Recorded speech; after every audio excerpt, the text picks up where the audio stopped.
ओम भूर्भुवस्वः तत्सवितुर्वरेण्यं भर्गो देवस्य धीमहि धियो यो नः प्रचोदयात्। त्र्यम्बकं यजामहे सुगन्धिं पुष्टिवर्धनम् उर्वारुकमिव वन्दनामृत्योर्मुक्षीये मामृताय। ओम गुरुदेवभ्यो नमः। गुरुचरणकमलभ्यो नमः। परमपिता परमेश्वर ने हमें इस पावन पर्व भी जो आया है, जो हमारे पितृ है उनका पर्व पितृ पर्व आया हुआ है। यह पितृ पर्व है क्या, और पितृ पर्व को कैसे मनाया जाता है, और पितृ पर्व में ही क्यों तर्पण अर्पण किया जाता है। पितृ पक्ष जो होता है, पितृपक्ष इसको हम कहते हैं। इस पितृपक्ष में जो हमारे अपने हमें इस दुनिया में छोड़कर चले गए हैं, जो अब इस दुनिया में भौतिक रूप से तो व्याप्त नहीं है पर सूक्ष्म रूप से व्याप्त है, ऐसी आत्माओं को तृप्त करने का और उन्हें उनका भोज्य प्रदान करने का, उन्हें जल अर्पण करने का, उनके लिए तिलांजलि देने का, उनके लिए जलार्पण करने का शुभ मुहूर्त शुभ समय आए हुए हैं। इन समय में अगर आप अपने पितरों के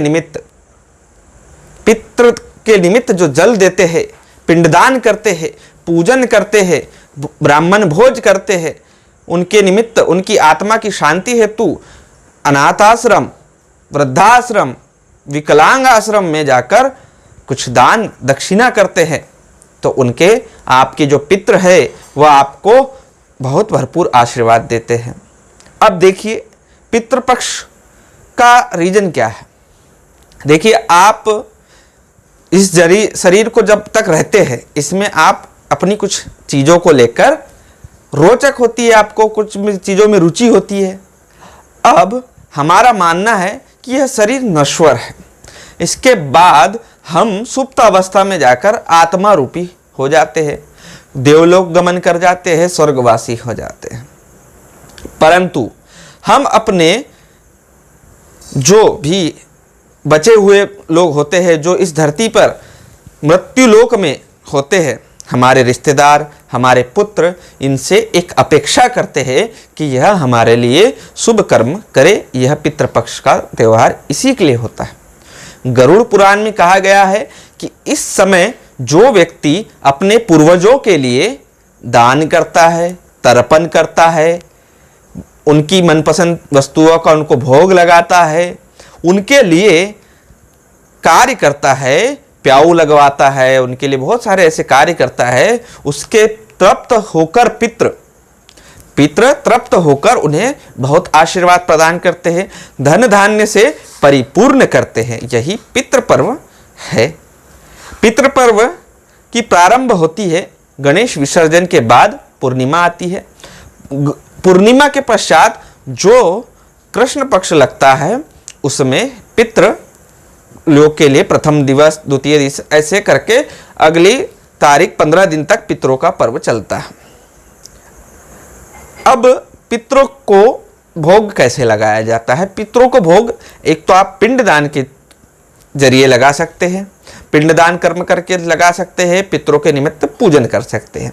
अब पितरों के निमित्त पूजन इस प्रकार कर सकते हैं, ग्रामीण वेश में और बहुत सारी जगह पितरों के निमित्त भोजन बनाकर, जो उन्हें पसंद हुआ करता है उसका भोज्य बनाकर, शास्त्रों में भी इसका विधान है कि जो पितृ के लिए जो पितृ आपका भोजन पसंद करते थे, उनके निमित्त वो आप जो भी करके भोजन बनाते हैं, उनकी मृत्यु के तारीख, जैसे तारीख में जो तिथि पड़ती है, जैसे किसी आपके स्नेहीजन द्वादशी तिथि को शांत हुए थे, तो उनकी द्वादशी तिथि को पितृपक्ष में उनका पितृ पूजन होता है।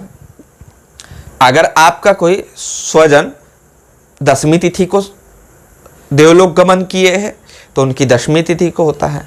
ऐसे ही दशमी तिथि को पिता, नवमी तिथि को माता और अतृप्त आत्मा के लिए पंचमी। इस प्रकार से हर तारीख का अपना अपना एक महत्व है। मैं अगले वीडियो में इसके बारे में आपको जानकारी दूंगा, और आने वाले वीडियो में ये भी बताऊंगा कि पितरों के निमित्त अगर हम कार्य करते हैं तो कौन से ऐसे 2 ग्रह हैं जो आपको पितृ पूजन करने के बाद आपको लाभ देते हैं और उनकी कृपा आप पर बरसती है।